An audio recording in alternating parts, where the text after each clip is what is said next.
Hi there, this is Rick Boddy. I'm going to talk about how we decide whether the papers that we've identified as relevant to our best bet are actually any good. This is a really important skill. If you want to practice cutting-edge medicine, then you have to be able to critically appraise the latest papers and decide if they're relevant to your practice. Of course, it's a really important skill for writing your best bet as well.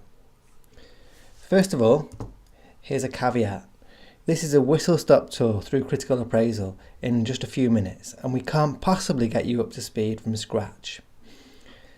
We really recommend that if you haven't done it already, you invest in a decent critical appraisal textbook to get you familiar with the details of how to appraise different study types and how to recognise different types of bias and confounding. There are loads of options on the market. You could also ask us about attending a Best Bets course.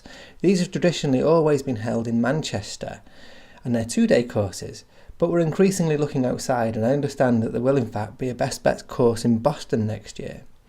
These courses are a really good way of getting up to speed within 2 days, so get in touch if you're interested. To start off with, I'll talk through how to read a paper and how to do it quickly. This is what I generally do. First of all, read the title and the abstract. You'll need to do this, of course, to decide if your paper is relevant, but having done it, you'll already be getting some idea of the quality of this paper. You can then pretty much skip through the background. This section really just sets the scene. It tells you why the work is important. From a scientific perspective, this is the least useful part of the paper. Most of the time I skip straight to the objectives, but make sure you read this section. Of course you'll find it right before the methods, and the objectives should always be clearly stated. If the authors can't tell you what they're trying to achieve, it's a bit of a red flag that they didn't really know what they were trying to achieve themselves. We then go on to the methods section, and this is the most important part for critical appraisal, and it's really important to go through this carefully. Obviously, how you do this is going to depend on the type of study that you're looking at, but here are some general rules. I think you can divide it into 3 sections. First of all, we look at who was studied. Were they selected in the right way? Is it the right population to answer the question? Are the patients similar to the ones that we're interested in? Were they recruited in the same environment? And is there any chance that there was a selection bias, i.e. that some types of patient may have been systematically ignored or not included? And that's really important to help us decide what we can take out of this paper. Then look at what they actually did in this research. Look at what they did to the patients. Did they apply tests? Did they give them an intervention? Did everybody get those tests or interventions? Was there a control group? Was there any blinding? You need to fully understand all of this before you go on. And then lastly, you really need to know what the outcomes were. The authors should select the most clinically relevant outcomes to achieve the objectives that they stated at the end of the background section. And there really should be a connection between those stated objectives and the outcomes. If there's not, then it's another red flag. Once you understand those things, you should go on to the results section. Now, you don't need to be a statistician to do critical appraisal, but you do need to have some idea about whether the analysis was appropriate and justified, and whether it was reported in the appropriate detail. We then go into the discussion and conclusion sections, and really what we're checking there is that the authors have been fair. Were they biased in their discussion and their conclusions? Were the conclusions justified based on the data that they presented? And did they discuss their findings in the context of the existing literature? That's a whistle-stop tour of how to read through a paper, but how do you actually know if it's any good? Well, there's several ways that we could do it. We could read through, and then we can simply make our minds up about whether we thought that was a good paper. We could use the force or use our feelings. Unfortunately, going with our feelings isn't very good.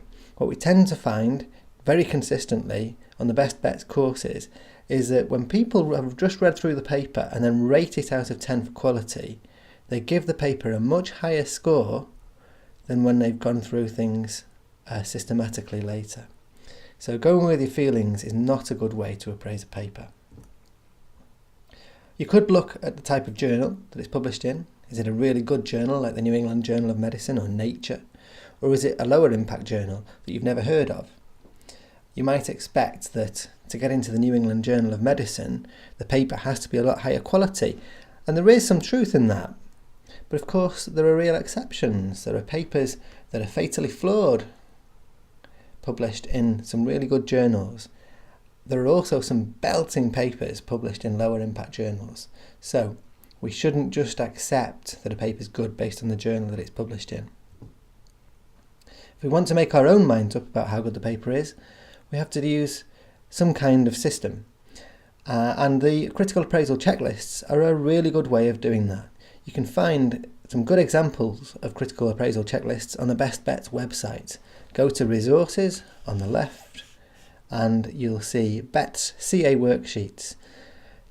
Within that section you'll find checklists for all of the main study types, and they're a really useful resource.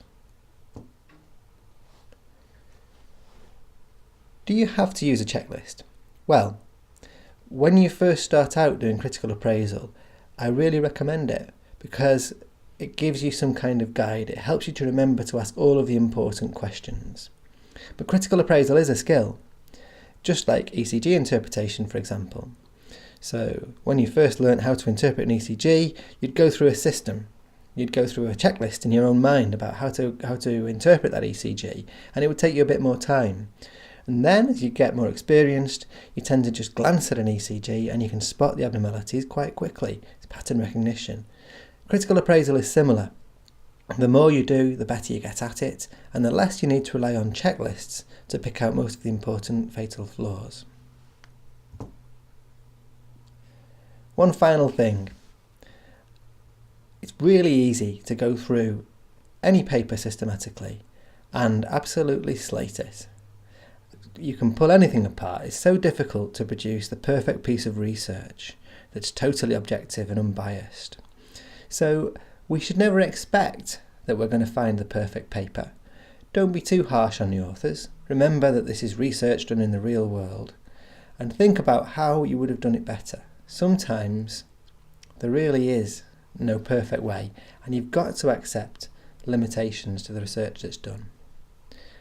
Thanks for listening. See you next time.